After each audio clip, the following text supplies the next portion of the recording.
우리는 지금 예수님께서 인간의 몸을 입고 이 땅에 오신 것을 기억하는 강림절기를 보내고 있습니다. 그런데 이 강림절기 안에 지켜지는 아주 중요한 주일이 하나가 있습니다. 성서주일이라고 하는 것인데 다음 주가 성서주일입니다. 그런데 오늘은 그 성서주일에 대한 말씀을 한 주 좀 앞당겨서 오늘 말씀을 좀 나눠보려고 준비를 하게 되었습니다.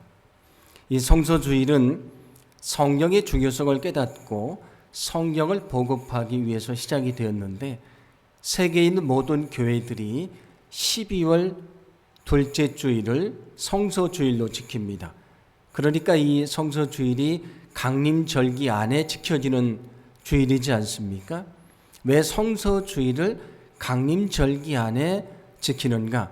거기는 아주 중요한 의미가 있는 것인데 성경을 보시면 예수님의 이 땅에 오심에 대해서 이렇게 말씀을 합니다. 요한복음 1장 14절 말씀인데 함께 봉독합니다. 말씀이 육신이 되어 우리 가운데 거하심에 우리가 그의 영광을 보니 아버지의 독생자의 영광이요 은혜와 진리가 충만하더라. 아멘. 예수님은 태초부터 계시는 말씀이신데 육신, 인간의 몸을 입고 이 땅에 오셨다고 말씀을 합니다. 말씀이 육신이 되셨다는 말씀이지 않습니까? 근데 강림절기는 어떤 절기가 됩니까? 그 말씀이 육신이 되신 것을 기억하는 절기가 됩니다. 그러면 말씀이 육신이 되셨는데 예수님에 대한 이야기는 어디에 있는가? 예수님에 대한 이야기가 어디에 있습니까? 여러분 이게 뭐죠? 성경입니다. 이 성경을 한마디로 말하면 예수님에 대한 이야기입니다. 구약 성경은 예수님에 대한 예언의 말씀이고요. 신약 성경은 그 예언의 성취에 대한 말씀입니다. 그래서 이 성경은 예수님에 대한 이야기라고 말할 수 있는데 그래서 예수님도 성경에 대해서 말씀하시면서 이렇게 말씀하신 적이 있습니다. 요한복음 5장 39절인데 함께 봉독합니다. 너희가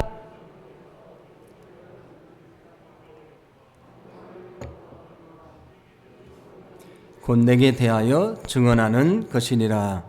아멘. 자, 성경이 누구에 대해서 증언한다고 말씀을 하죠? 예수님에 대해서 증언한다고 말씀을 합니다. 그래서 예수님이 이 땅에 오신 것을 기억하는 강림절기 안에서 성서주일을 지키게 됩니다. 성경을 보면 하나님이 이스라엘 백성들을 모세를 통해서 애굽에서 이끌어 내시게 됩니다. 이제 요단강을 건너기만 하면 가나안 땅에 들어가게 되었습니다. 그런데 모세는 가나안 땅에 들어가지 못하고 거기서 죽게 되지요. 이제는 이스라엘 민족을 이끌고 가나안 땅에 들어갈 책임이 그 사명이 여호수아에게 주어졌습니다. 그런데 여호수아는 모세의 가장 가까운 곳에서 그를 도와가며 사역을 감당했던 사람이지 않습니까? 모세가 얼마나 힘들었는지를 잘 알고 있는 사람입니다. 그리고 이제 가나안 땅에 들어가면 이방 민족과 전쟁을 하게 되는 것인데 여호수아의 마음속에 두려움도 있고요. 큰 부담감도 있었지 않겠습니까? 그때 주님이 그에게 들려주시는 말씀은 이것입니다. 오늘 전체 본문에 속하는 5절과 6절인데 함께 봉독합니다. 내 평생에 너를 능히 대적할 자가 없으리니 내가 모세와 함께 있었던 것 같이 너와 함께 있을 것임이니라. 내가 너를 떠나지 아니하며 버리지 아니하리니 강하고 담대하라. 너는 내가 그들의 조상에게 맹세하여 그들에게 주리라 한 땅을 이 백성에게 차지하게 하리라. 아멘. 내 평생에 너를 당할 자가 없으리라고 말씀을 합니다. 내가 모세와 함께 했던 것처럼 내게 함께 할 것이다 약속하지 않습니까? 그러니 너는 강하고 담대하라 말씀을 합니다.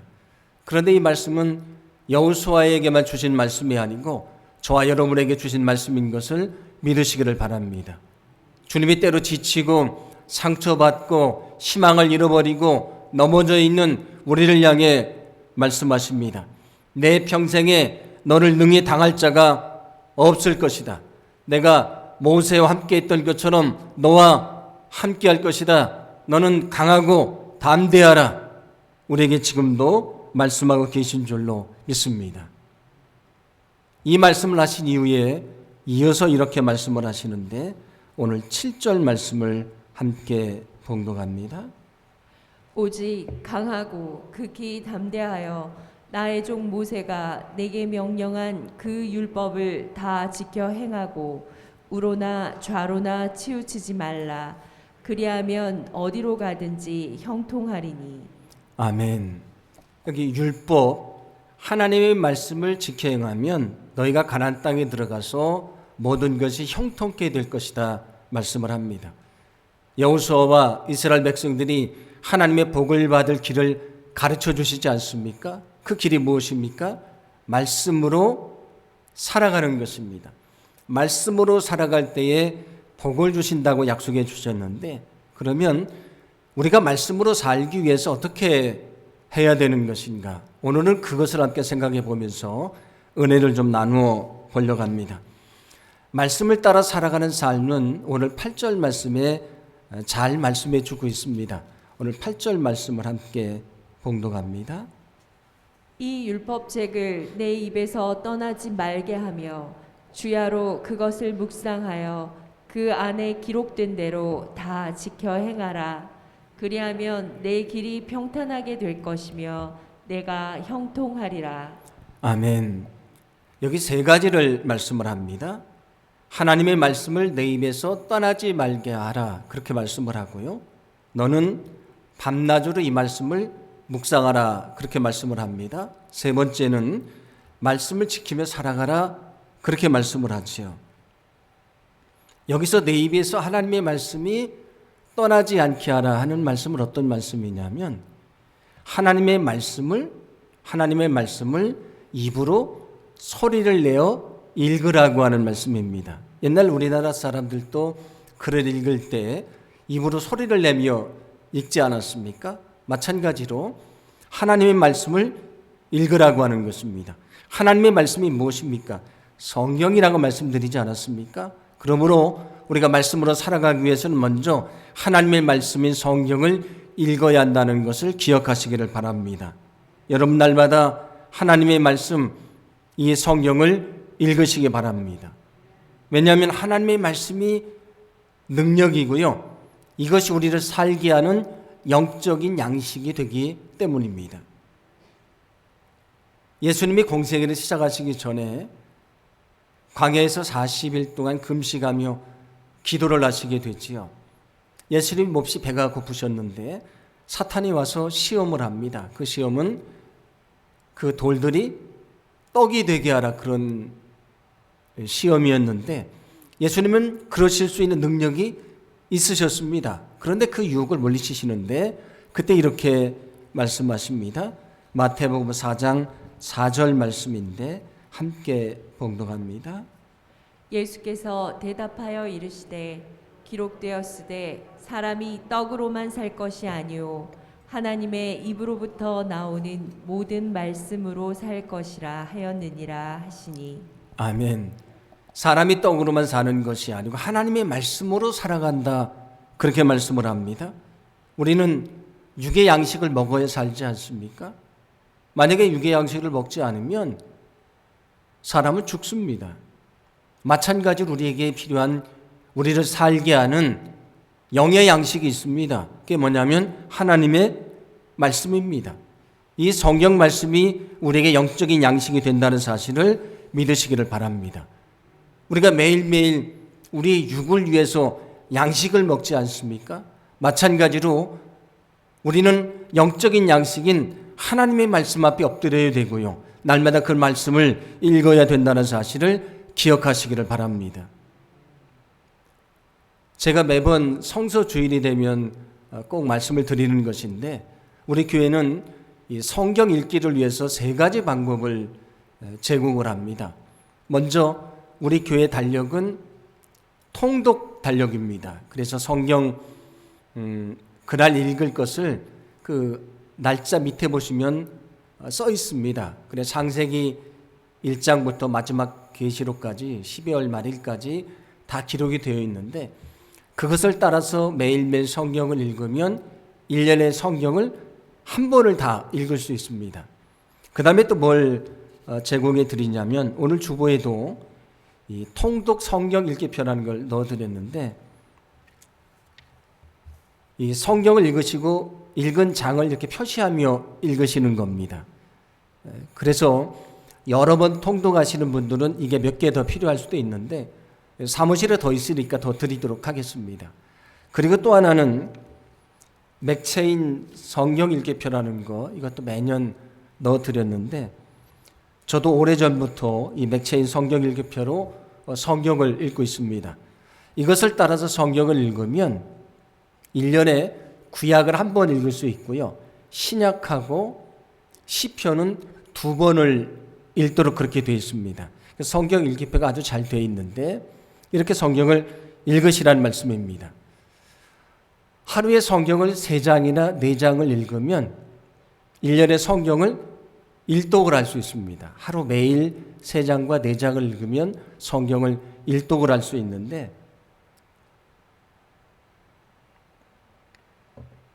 성경을 3장이나 4장을 읽는 시간이 얼마나 될 것 같습니까? 한번 읽어보시기 바랍니다. 15분 정도면 성경 3장, 4장을 읽을 수 있습니다. 우리가 하나님 말씀 앞에 하루에 15분만 엎드려도 1년의 성경을 한번 다 읽을 수 있다는 말씀이지 않습니까? 요즘 사람들이 육적인 양식에 얼마나 관심을 많이 두고 있습니까? 맛집을 검색을 하고요. 맛집을 찾아가고 그다음에 맛있는 음식을 먹기 위해서 사람들이 얼마나 많은 시간과 정성을 들입니까?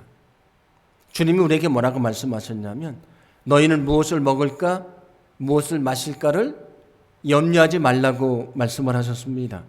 그런데 우리는 세상에서 무엇을 먹을까 무엇을 마실까에 많은 관심을 두고 있습니다. 그런데 정작 영의 양식인 하나님의 말씀을 무시한다. 그 말씀대로 살려고 애를 쓰지 않는다는 것은 어리석은 것입니다.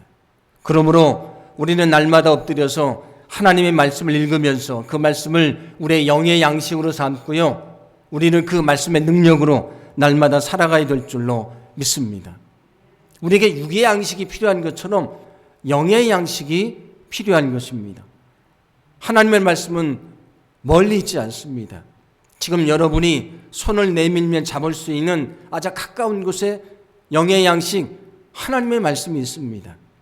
다시 그 말씀을 펼치시고 믿음으로 읽기를 간절히 소망합니다. 거기서 우리가 주님을 만나게 될 것입니다. 그리고 그 말씀을 통해 능력을 얻게 될 것입니다. 그 말씀이 넘어진 우리를 다시 이렇게 세워주시고요. 그 말씀이 우리에게 갈 길을 가르쳐 주시고 우리 삶을 축복의 길로 인도해 주실 줄로 믿습니다. 말씀으로 살기 위해서 또 무엇을 하라고 말씀을 합니까? 말씀을 밤낮으로 묵상을 해라 그렇게 말씀을 합니다. 우리가 말씀을 열심히 읽고 그 말씀을 묵상해야 될 줄로 믿습니다. 여러분 날마다 말씀을 묵상하시기를 바랍니다. 묵상한다는 것은 거창한 것이 아니고요. 하나님의 말씀을 읽고 그 은혜 받은 말씀을 기억하고 그 말씀을 생각하고 또 생각하는 것을 말합니다. 하나님이 에스겔에게 환상 중에 하나님의 말씀이 기록되어 있는 두루마리를 주면서 먹으라고 말씀을 합니다. 그래서 말씀이 기록된 두루마리를 그가 먹게 되는데 이런 고백을 들려줍니다. 에스겔 3장 3절입니다. 함께 봉독합니다. 내게 이르시되 인자야 내가 내게 주는 이 두루마리를 내 배에 넣으며 내 창자에 채우라 하시기에 내가 먹으니 그것이 내 입에서 달기가 꿀 같더라. 아멘. 자, 하나님의 말씀이 기록되어 있는 그 두루마리를 먹으니 무엇과 같았다고 말씀을 하죠? 그 맛이 꿀과 같았다, 그렇게 말씀을 합니다.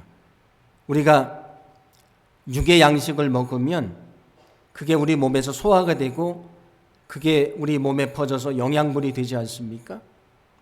여기 말씀을 아까 입으로 읽으라고 그랬습니다. 그런데 묵상은 무엇과 같은 것이냐면 그 말씀을 먹는 것과도 같습니다. 우리가 육의 양식을 먹어서 소화를 시키고 몸에 영양분으로 삼는 것처럼 말씀을 묵상하는 것은 말씀이 우리에게 들어와서 우리에게 영적인 영양분이 되는 것입니다. 우리는 그 말씀의 능력으로 살아간다고 하는 이야기입니다. 날마다 우리가 주님의 말씀 앞에 엎드려서 말씀을 읽고 깊이 묵상할 때에 그 말씀이 내 삶 속에서 능력이 되고요. 때로 내가 지치고 연약할 때가 있는데 그 말씀의 능력이 우리를 다시 이렇게 세워 주실 줄로 믿습니다. 저도 살다 보면 때로 두려움을 느낄 때가 있습니다. 그때 제게 용기를 주시는 말씀은 두려워하지 말라, 내가 너와 함께합니다. 놀라지 말라, 나는 내 하나님이 됨이라. 이사야 41장 10절 말씀인데 그 말씀이 용기가 될 때가 많이 있습니다. 제가 무엇인가를 열심히 하려고 했는데 잘 되지 않습니다. 그때 생각나게 하는 말씀은 우리가 잘 아는 시편 23편의 말씀, 여호와는 나의 목자시니 내게 부족함이 없으리로다. 주님이 나를 이끌어 주신다는 믿음을 가지고 이제 나의 생각을 내려놓고 주님의 말씀에 따르려고 애를 쓰며 살아가게 됩니다. 인생을 살다 보면 억울한 일을 당할 때가 있지 않습니까? 저도 사람인데 화가 납니다. 분노가 치밀어 오를 때도 있죠. 근데 그때 제 마음을 다스리게 하는 말씀이 있습니다. 히브리서 12장 3절 말씀을 보시면 모든 증오를 참으신 예수님을 기억하라. 이 세상에 가장 억울하신 분이 누구였는가? 예수님이시지 않습니까? 죄가 없으셨는데 죄인처럼 십자가에 달려 죽으시지 않습니까? 그런데 그 모든 증오와 그 모든 것을 다 인내하셨다고 말씀하지 않습니까? 그 말씀이 저의 마음을 다스리게 한다는 이야기입니다. 외로울 때가 있습니다. 지칠 때가 있지요. 그때 힘을 주시는 말씀은 예수님이 승천하시기 전에 주셨던 말씀, 마태복음 28장 20절 말씀, 내가 세상 끝날까지 너와 함께 할 것이다. 그 말씀이 위로가 되고 소망이 될 때가 많이 있습니다. 인생을 살다가 때로 지치고 연약할 때에 우리가 늘 말씀을 읽고 묵상하면 그게 내 삶 속에 영양분이 돼서요, 그 힘으로 우리를 다시 일어날 수 있고요, 우리는 믿음의 길을 갈 수 있다는 사실을 믿으시기를 바랍니다. 여러분이 성경을 읽으실 때에 옆에 노트를 넣고 읽으시면 좋습니다. 그래서 은혜 받은 말씀을 기록하십시오. 성경 3장 4장을 읽어도 그 중에 은혜가 되는 말씀이 한두 가지가 분명히 있을 것입니다. 그걸 적으시고 그것을 또 읽으시고 기억하고 또 기억하는 것입니다. 그게 묵상을 하는 것인데, 그러면 거기서 주님의 진리를 깨닫게 될 것이고요, 내게 들어온 그 하나님의 말씀이 내 삶 속에 능력으로 나타나는 그런 은혜를 경험하게 될 줄로 믿습니다. 그 은혜 받은 말씀을 우리 목장 식구들과 나누는 것도 좋습니다. 왜냐하면 내게 은혜가 된 말씀은 또 다른 사람에게도 은혜가 될 것이고요, 나를 일으켜준 말씀은 그 영혼도 일으켜줄 수가 있기 때문입니다. 그래서 성경은 누가 복된 사람인가 이렇게 말씀합니다. 시편 1편 1절과 2절 말씀을 함께 봉독합니다. 복 있는 사람은 악인들의 꾀를 따르지 아니하며 죄인들의 길에 서지 아니하며 오만한 자들의 자리에 앉지 아니하고 오직 여호와의 율법을 즐거워하여 그의 율법을 주야로 묵상하는도다. 아멘. 진정 복된 사람은 누구인가? 하나님 말씀을 열심히 읽고요, 묵상을 하는 사람이다, 그 말씀대로 살아가는 사람이라고 이야기를 합니다. 왜냐하면 그 하나님의 말씀 속에 축복의 길이 있고요, 그 하나님의 말씀 안에 능력이 있기 때문입니다. 우리가 바쁜 일상을 살아갑니다. 그러나 우리가 육적인 양식을 위해 시간을 들이는 것처럼 영적인 양식인 하나님의 말씀 앞에 엎드리기를 간절히 소망합니다. 열심히 말씀을 읽고 묵상할 때에 그 말씀의 능력이 저와 여러분의 삶 속에 나타나게 될 줄로 믿습니다. 말씀을 열심히 읽었습니다. 묵상을 했습니다. 그리고 성경은 이어서 이렇게 하라고 말씀을 하는데 8절 후반절 말씀인데 함께 봉독합니다. 그 안에 기록된 대로 다 지켜 행하라.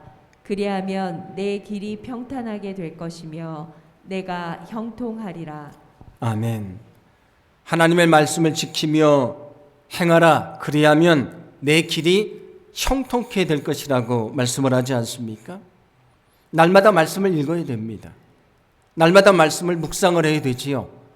그러나 거기서 머물러 있으면 의미가 없습니다.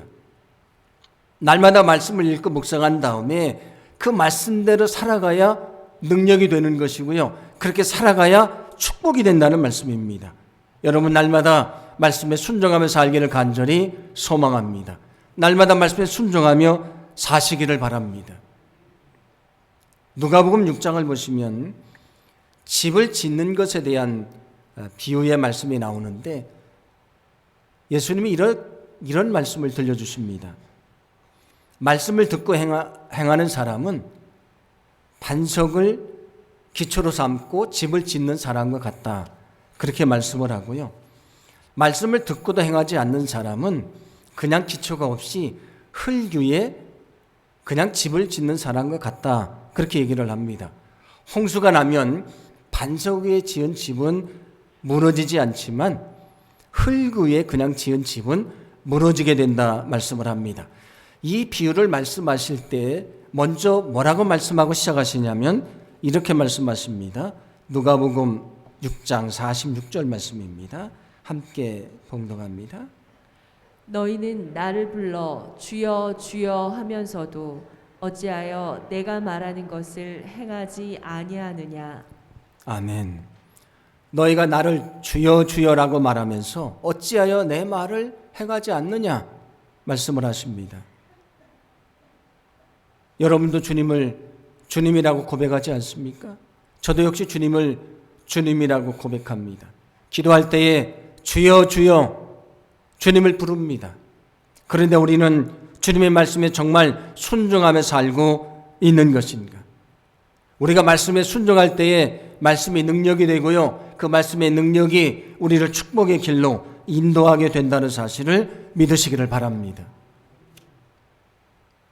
학교에서 선생님이 교과서를 중심으로 수업을 하시게 되지요. 근데 어떤 학생은 수업은 잘 듣는데 집에 와서 그 교과서를 한 번도 펼쳐보지 않는 학생이 있습니다. 그런데 어떤 학생은 수업을 듣고요. 집에 와서 개인적으로 교과서를 펼치고 그리고 복습도 하고 예습도 합니다. 그러면 그 두 사람 중에 누가 더 공부를 잘하겠습니까? 당연히 개인적으로 다시 교과서를 펼치고 공부를 하는 학생이 공부를 훨씬 더 잘하게 됩니다. 우리 인생의 교과서, 우리 인생의 지침서는 하나님의 말씀입니다. 오늘 우리가 예배에 참여해서 이 성경을 중심으로 들려주시는 말씀을 듣지 않습니까? 그런데 이 말씀을 듣는 것으로 만족해서는 안 된다고 하는 것입니다. 이게 생명의 양식이기 때문에 마치 수업을 듣고 개인적으로 공부하는 학생처럼요. 우리는 다시 하나님의 말씀을 펼쳐서 개인적으로 읽고 말씀을 묵상하고 그 말씀 가운데 살아가야 될 줄로 믿습니다. 그 말씀 안에 순종하며 살려갈 때에 거기에 하나님의 능력이 나타나고요. 거기서 놀라운 주의 축복이 있다고 하는 것입니다. 여러분 날마다 주님의 말씀 앞에 엎드리시고 또 말씀을 열심히 묵상하시고 날마다 그 말씀을 잊지 않고 말씀에 순종하는 거룩한 삶이 되기를 간절히 소망합니다.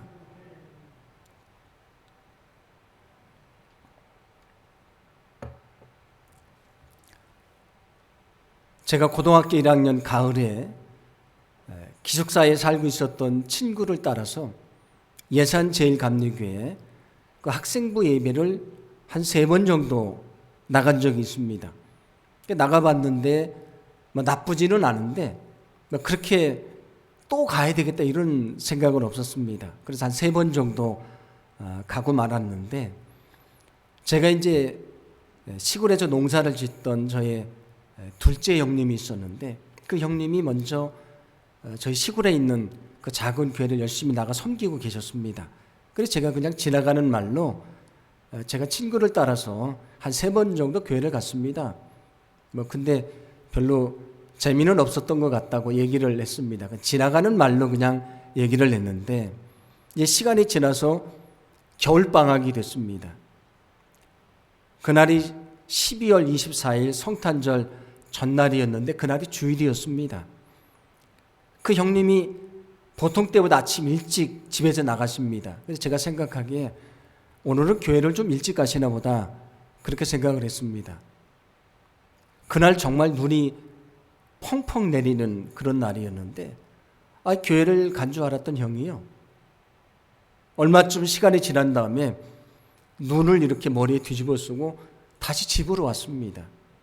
그리고 포장지로 쌓여진 무엇인가를 제게 건네줍니다. 그리고 저에게 교회를 가자고 얘기를 합니다. 그래서 펼쳐봤더니 성경책입니다. 근데 제가 갑자기 당황스러웠습니다. 왜냐하면 교회를 갈 마음이 없었습니다. 몇 번 가긴 했지만 그렇게 흥미를 끌지는 못했습니다. 그런데 지금 그렇게 눈이 오는 날 아침 일찍이 읍내에 버스를 타고 나가서 그 거리가 한 20리 정도 되는데 버스를 타고 나가서 이른 아침에 성경책을 사가지고 와서 그 눈을 막고 저에게 성경책을 주면서 오늘 교회 가자고 얘기하는데, 제가 양심 있지 않습니까? 갈 마음은 없었는데 못 간다고 얘기를 못 하겠습니다. 그래서 고민하다가 할 수 없이 그 성경책을 제 손에 들고요, 형을 쫓아서 교회로 출발을 했습니다. 이제 예배 시간이 얼마 남지 않아서 막 뛰어가게 됐습니다. 눈이 왔는데 얼마나 미끄러운지요, 가다가 제가 몇 번 넘어졌습니다. 근데 드는 생각은 괜히 쫓아왔다, 그런 마음도 들었습니다. 그날 제가 그 성경책을 들고 그 시골교회에 처음 출석을 했는데, 저는 그날 형이 건네준 성경책, 제가 손에 들고 처음 시골교회를 찾았던 그 성경책이 제 인생의 목표나 방향을 바꿔놓을 것이라고 예상하지 못했습니다. 정말 주님을 만나고 싶어가지고요, 열심히 성경을 읽었습니다. 학교에 갈 때도 성경책을 가지고 갔고요, 쉬는 시간에도 점심시간에도 야간 자율학습 시간에도 성경을 읽었습니다. 심지어 고등학교 3학년 때 사람들은 학력고사 준비를 하는데 저는 말씀을 너무 알고 싶어서 그때 한 6개월 과정 정도 됐던 것 같은데, 극동방송에서 통신으로 하는 성경 공부 강좌가 있었습니다.